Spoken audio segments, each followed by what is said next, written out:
Today, I find myself in Maspeth, Queens, New York, at one of the small parks scattered throughout the city.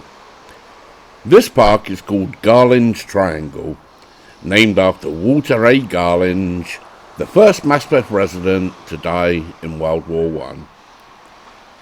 Before I begin, I want to make a disclaimer. I'm not entirely sure I'm pronouncing the soldier's surname correctly.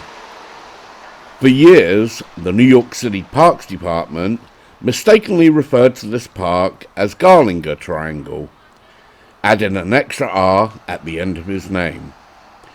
This led me to think that perhaps the soldier was of German origin, and that the Parks Department had simply spelled the name phonetically. So, I started researching the name's origin. Similar to my own real surname, Garlinge is a localised name originating from the town of Garlinge in Kent, England. In my case, my family surname is a habitational surname that was derived from a region in Devon, England. Although my father was born in London, his father and his grandfather, and likely generations going back hundreds of years before that, were all born in Devon, within 30 miles of where our family name originated. I then searched for interviews on YouTube featuring people with the Garlinge surname. In every video I found, the name was pronounced as I am saying it now, Garlinge. While this doesn't guarantee I'm right, being English and knowing the origins of my own surname, I initially believed Garlinge was likely a localised name. However, I could be wrong. It might well be pronounced Garlinge. The memorial itself was dedicated in 1931, hence the inscription reading, "In the World War," as it was the only world war at that time. The architect of the memorial was Paul C. Hunter, and it was crafted from Tennessee pink marble. There are the names of 24 local residents inscribed on the monument who died in World War I, including Walter A. Garlinge. These names give us some insight into the ethnic makeup of the area in the early 20th century.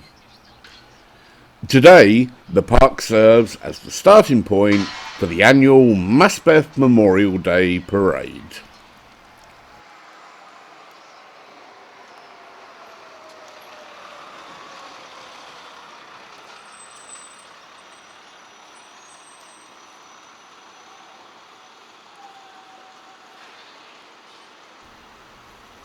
A fascinating detail about the park is related to its benches. In 1964, Queens hosted the New York World's Fair in Flushing Meadows Park, and the benches that we see in this park are actually from the 1964 World's Fair. I found this little piece of information quite interesting. The flagpole in the park is more ambiguous. The Parks Department website implies it might also be from the 1964 World's Fair, but it's not clearly stated. My guess is that it isn't, but I can't be certain. Another prominent feature in the park is the Maspeth clock. During the video, you'll notice the clock is working, but that's not always the case. The clock has been known to stop for long periods of time. Additionally, the clock needs to be manually adjusted twice a year for daylight savings time.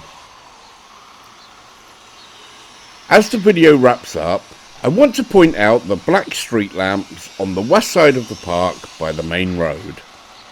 These are known as Type M poles, originally called mast arm posts, which were introduced in New York City in 1908.